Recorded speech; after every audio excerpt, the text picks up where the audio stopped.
Okay, everybody, welcome back to another Godzilla battling video, and we are one day out from the season featuring Zayton and Mephiles. I don't know, someone's gonna have to help me out with that. But I wanted to take a moment to go through this portion of the live stream. Now, I didn't really cover this section in yesterday's video because there was no translations. Now, I have had a few friends reach out and provide translations to me, as well as on my computer, it is letting me see auto-generated English captions. I know some members of my Discord weren't able to see them. I'm able to see them, so I am going to go through this question by question and explain to you exactly what is going on. So, I've already looked through all of this, so I don't really need to read it on the screen. But this first question on the screen, this is about, Kumonga, Megalon, and the Mothra twins from the Millennium Era, I think, or maybe even the Mothra from the Showa Era, I don't know. The Mothra twins getting into Battle Line, to which basically the producer of the game and the other developer that's with him basically saying that there's a lot of classic monsters that they wish were in the game and that are going to come to the game. You just have to be patient. So effectively, this question does nothing other than they ask you to please wait. This question, the second one, which says the game needs more Millennium Era Kaijus, they said they agree, and it's the same answer as the previous question. They're basically saying, hey, we know you want, XYZ monsters. We know you want Orga. We know you want, like GMK Goji, Final Wars Goji. You're just going to have to wait a little bit. We'll get around to it when we get around to it, is basically what they say. Next. This question, I don't honestly, truthfully remember what this one is. This one was... They wanted to use it as a reference. Oh, this one. Okay, so this one was to... This third one is for maps. Someone asked about getting more maps into the game. They said that they are interested in adding more maps to the game, and one of their biggest requests is a map that's based on the sea. So, like, either battling between boats, like in Godzilla vs. Kong, or battling on islands with a majority water map. They say that a water-based map is their #1 request for a map. Additionally, they said that they are constantly hounded, pretty much, by people asking for maps based on specific movies. They say that because of these requests, they are more interested in adding more maps to the game. No word on when they'll come or if they'll come. They just said they're interested in doing it. So if you have any suggestions for a map that you would like to see, go to Twitter and tweet at them or send them an inquiry about it, because they're addressing here that players are interested in more maps. So if you want to see more maps come to the game, go bother them about it, because eventually we might get a new one instead of them taking away maps. This next question by Storm is a really, really good one. And I'll break down what this percent is. Storm's question basically said, hey, your matchmaking system is kind of whack. I'm constantly getting matched against people with higher power. It's almost impossible to break into the top 500 players, let alone the top 10. Or it's impossible to break into the top 10, let alone the top 500. And it's incredibly difficult to stay in the top 10. You have to battle a lot and get a lot of trophies, right? It's not a matter of you just progressing through King of the Monsters. It's a matter of you grinding your brains out, right? So, the developers break it down as such. They agree that when you play a game, you have a chance at facing an opponent that is just, absurdly powerful, right? Like, you're going to face someone like me or Administration 1, Staggerthy, whatever. Like, some of the top players, right? As long as you're in Kodum, in King of the Monsters rank, I think it's level 55 or higher, you are going to be facing some incredibly powerful opponents, and they agree that that is kind of a problem. They break it down like this. I actually had to write it down because it's a lot of percents. They say, specifically in this, that, oh my god, what is it? It's like, 21% of players or something like that, or 23% of players are in the champion rank or higher. Yeah, 21% of players are ranked champion or above. 14% of players in that 21% are in champion rank. 3.1% of those players are in the Grand Champion rank, and 4.2% of those players are in the King of the Monsters rank. King of the Monsters rank is from 55 to 65, so there is a lot of people in there. That is the King of the Monsters is probably the most densely populated section of any of the arena ranks, right? So in this section here, they talk about maybe breaking up King of the Monsters into other ranks. I'm not sure through the translations if they mention, extending it past 65. So, like, King of the Monsters is 65, but then, like, Grand King of the Monsters goes to 70. Extra King of the Monsters, like, 75. They just mention here specifically maybe thinking about breaking up how matchmaking is done and the matchmaking rank of King of the Monsters, since it's pretty expansive and covers a wide variety of players. So, at the moment, it looks like you're getting matched with players that are in a similar arena rank as you. So that would mean a King of the Monsters player could de-rank themselves by losing and go into the champions bracket, right? Into rank 40, and then just start decimating and working their way back up. The way that they mention in this, fixing that problem could possibly be, instead of matching players based on where they are ranked, match players based on how many trophies that they have. That could help. I feel like that could also end up being a problem. Like, I don't have that many. I only have like 10,000 something trophies. I'm not an insanely heavy grinder. I do things during the week, during the weekend. I work. I don't have time to grind like 24/7. So I'm only at like 10,000 points. That's still a lot. That's still a lot of points, right? But it could be beneficial. I think I would have to sit on that and like stew on that and like think about how that would balance out. But I'm down for them to add more ranks to the arena. If we could only move up and up, that would be great. So more ranks would be good. I was really surprised with the statistic that only 21% of players are at champion or above. So that means there is a large portion of players that aren't even getting a champion rank. And if that's the case, I think that there might actually be more of a problem with the early ranks of the game than there are at the higher ranks in the game. Maybe if we had more players above or in or above champion rank, we wouldn't be having such matchmaking issues. So maybe the problem isn't with late game gameplay. Maybe what is happening is there's not too many people in the late game that are able to fight against each other, so it seems like there's less people to match against, but all the people are under champion. Maybe there could be a way that helps newer players or longtime players under champion boost themselves up. Maybe there's an easier way to get battle pieces for them. I don't know. But there's got to be something. It seems like when over half the players are not rank 40 or above, that there's some kind of issue. Okay? Next question. Before I rant about that, I could be a whole video. Next, they answered my question. Now, mixed feelings. They acknowledge that Shin and Destroya maybe are not the best off the bat. However, they don't really seem to care. What I had translated for me by a few friends was that the game producers, they think that Shin and Destroya at level 3, at their final forms, are very strong and very worth it. They do agree that the pre-evolutions are a little difficult to use. However, they believe that it is not a balance issue, that it is a player issue. They said that they will continue to look at how those characters are being used by players over time. The same way that they tell us that their balance adjustments are based off of character usage.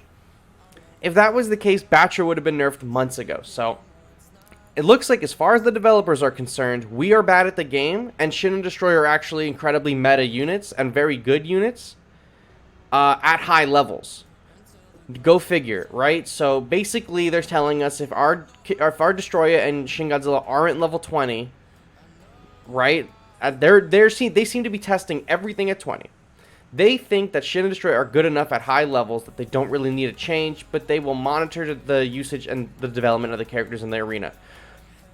I don't expect them to get another Shin buff anytime soon. They just brought Shin from 7 to 6 energy. Okay. I don't think they're going to change his attacks or anything anytime soon. His stats or whatever. His speed is definitely what needs a change.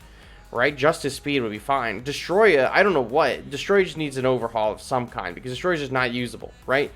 And for them to say that, I feel like it's a little bit insulting, because, like, out of all of the top players, like, out of the top 100, there's not a single soul using any of them. Even the spenders. Even people who spend, like myself, or Administration 1. Any of the top spenders in the game, we don't use these monsters because they're not good. There are way better options, right? I don't know what game the Toho developers are playing, but it ain't this one. Because they think that the Shin and Godzilla and Destroyer are worth the evolution, but they're going to monitor the situation, to see what needs to be improved. So I'm not going to hold my breath for a Shin Godzilla buff or a Destroyer buff anytime soon. if you have a problem with it, you just got to let them know. They're very clearly looking at fan feedback based on, the amount of that guy mentioned that people send them requests based on the maps. And the other guys are saying with the monster requests, they get requested monsters all the time. Make sure that if you have a thought or opinion about this game, you let Toho know. The only way we can expedite the process of getting anything changed in this game is by the community letting them know what's good. Alright? That's how you can help. Next. They go to ZipZap's question. ZipZap, mod in my Discord, shout out. ZipZap's question says that it says upgrade the servers since the most common glitches and bugs are because of connection issues. The developers deny this. They say that the issues are not caused by their servers. They said that their servers are actually very good. They say that the connection issues are caused because of the way they've programmed the game. They said that their programming on data transferring between players, information between players, is a little on the weak side, and that is something that they are looking into changing. They talk about gathering some kind of data for the next update, right? I guess going to see like what's going on, and then eventually putting some kind of overhaul system in place, like a new system or whatever. So I don't think that within the next 2 or 3, maybe even 4 months, we'll see any improvements to the data connection problems, but it is something that they're aware of. And it's not a server-side thing. They're saying that it is a problem with the game itself, not their servers. So I'm guessing their servers are being hosted somewhere, and then it's their game is just not strong enough. It's at some capacity, something in their programming is just not strong enough to transfer the appropriate amount of data between players for a live battle. That's a big problem for a live service game, for a live game in general, not being able to connect to your other players. So I myself personally have not really experienced too many connection issues, but I know that it is a major problem in the game space and in the community. So they say that they're aware of it and they're looking at things that they could upgrade and change it. But it's not. They want us to know that it's not the servers, it's the game itself, which I don't know if that's better. All right, and the final question here was asking about a tournament feature or a tournament mode where we could enter a tournament, maybe like a weekly or a monthly tournament or something, and get rewards. So not just the arena, because arena is obviously tournaments for the whole month, but they're asking specifically for a tournament mode that's maybe like a few days of a tournament or a week of a tournament, almost like an alliance war feature. It's not an alliance war because there's not going to be an alliance or anything like that. They don't mention anything like that, like clans. But I'm trying to equate it to like in Marvel Strike Force, they have a like clan war system that's 2 weeks long and you do 6 battles, right? Maybe in Battleline we'll have like a week tournament, and in the week's tournament you do like 7 battles, like 1 battle a day. And at the end of the 7 days, it takes your total wins and your total losses, and you go up and down a rank, you get rewards based on that. That could be something fun. They said that they're very interested about it, and kind of towards the end of it, oh no, I'm sorry. I'm getting ahead of myself. Actually, that's the next question. So this question is the clans, right? This question is the clans. I'm sorry, not clans. Oh my god, stepping on myself. This question is the tournament mode. So basically the developers say they are thinking about implementing something similar to a tournament mode. Stay tuned in the coming months for more information on new features. So probably on November 3rd when they do the Battleline Summit to celebrate Godzilla's birthday, where they said they're going to reveal a ton of insane information, like not simply like a ton of new and huge information, we'll probably get confirmation on a new game mode. Basically, they end this segment talking about a tournament mode, saying they like the idea of a tournament mode. They want to figure out how to implement a tournament mode, but stay tuned because they got something in the works, it sounds like. So, new mode probably coming within the year. This question that we were on that I thought was the tournament mode that I was getting ahead of myself in, this is a question about the dioramas. This person basically asks, hey, can we get a little bit more control over our diorama pieces to especially, change the characters from like 90-degree angles to like 45-degree angles, and they basically are like, yeah, we could give you like a little bit more control over it. Like, hey, look, I think there are all sorts of monsters that I thought would be possible to set, not only various leader monsters but also other venues. So they're thinking about just upgrading the studio mode, upgrading the home screen to put other monsters out, So just stay tuned for updates on the studio mode because and putting multiple units in the studio mode as well. So they basically just answer that question being with like, hey man, we get you want more studio options, just look forward to future updates for studio mode. We're going to gradually improve it over time, and that's something that they did say when studio mode dropped, is that studio mode would be something that they just are gradually improving over time, and we've already seen a lot of updates to it and a lot of positives. I like the green screen a lot and the beach map a lot, so that's just something that we got to look out for. So overall, what was said? A quick recap before the video is over, right? They said, you can request all the monsters you want. It don't matter. They'll come in the game eventually. At some point, you just gotta be patient. They said request maps, right? They say there's a sea map. They are really, really interested in a new ocean map. And then they are really interested in doing maps based on movies, because those are the two things that are requested the most. So if you have a map that you want to see, go to Twitter, go to their website and request it through an inquiry or just tweet at them about that. They said that they're looking to fix the matchmaking system. They said they don't think Shin and Destroyer are bad, but if they need a change eventually, they'll change them. So don't hold your breath on a Shin and Destroyer change. They said that the matchmaking is not a server issue, it's an issue with their game, and they're looking into changing that in the future and should be coming soon at some point. So I'm thinking maybe within the next half year, we can get an update to their connection issues. They said that they are going to update the studio mode gradually over time, so keep an eye out on the studio mode because there will be updates. And then they say that they will be updating the tournament, or they will maybe add a tournament mode. Okay, so they will maybe add a tournament mode, but a new mode seems like it's coming regardless. So that is what we had from that section. There's a lot of good information in that section, and it makes me wish that they did not record these live, and it makes me wish that they pre-recorded them and put subtitles on them for the English-speaking audience. But we learned a lot about this today. We learned a lot about this. So I'm pumped for a few things, like them changing the matchmaking, them putting a new map, obviously new monsters, the studio mode changes, yeah, and the coding changes. But I really am upset about the fact that they basically said to my question that, like, get good. Like, they said skill issue to me. Like, they're like, oh, Shin and Destroy are good, you guys just aren't using them right. Like, yeah, they are hard to evolve, but once you evolve them, they're pretty good. And they're definitely not. So the Toho devs, I think, are playing a different game than we're playing. But that's all I got today. Thank you all so much for watching, and I will catch you all on the next one. Bye-bye.